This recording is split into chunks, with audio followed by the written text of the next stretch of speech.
I'm with Burt Herman, co-founder of Storify. Hi Burt, how are you? Great, how are you? Great. Enjoying your time? Yeah, the usual South by craziness, but trying to keep alive.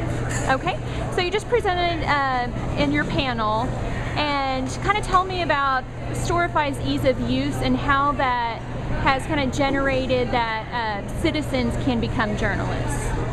Yeah, well, we try to make this process easy to bring together everything that people are saying. I mean, we still think journalists are needed, but that can be anyone. Anybody who wants to take on this role of pulling the meaning from the noise, making sense of all the media that's out there today, and we try to make it so people can concentrate on doing that, so they don't have to think about how do I search all these places, how do I make this look nice, how do I make sure to give attribution to the sources, but just make that very simple drag and drop, so the curators, journalists, bloggers, whoever it is, can simply concentrate on telling the story and finding the best way to do that.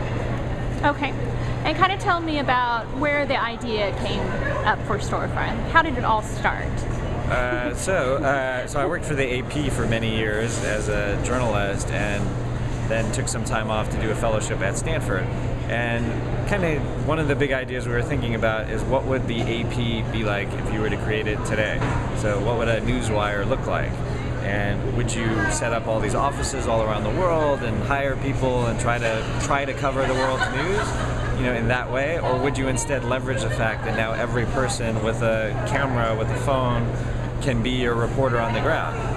How can you make that your reporting staff and cover every event in the world? So that's really kind of the big idea, is like thinking about leveraging the crowd as your reporters, but then on top of that, having journalists making sense of that, which we still think is extremely important, that you need people to filter all that and give context and meaning to it. So that's where the idea came from. I mean, it went through a few iterations, as startups usually do, but yeah, so we've been really excited to see people interest in it and people using it, like students around the country and other places around the world, and they're excited to see where it goes.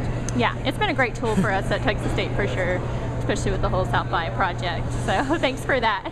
Yeah, no, okay. Thank you. Yeah, this is, I mean, again, with all the social media being generated out of South by, this is like the ideal use case for it.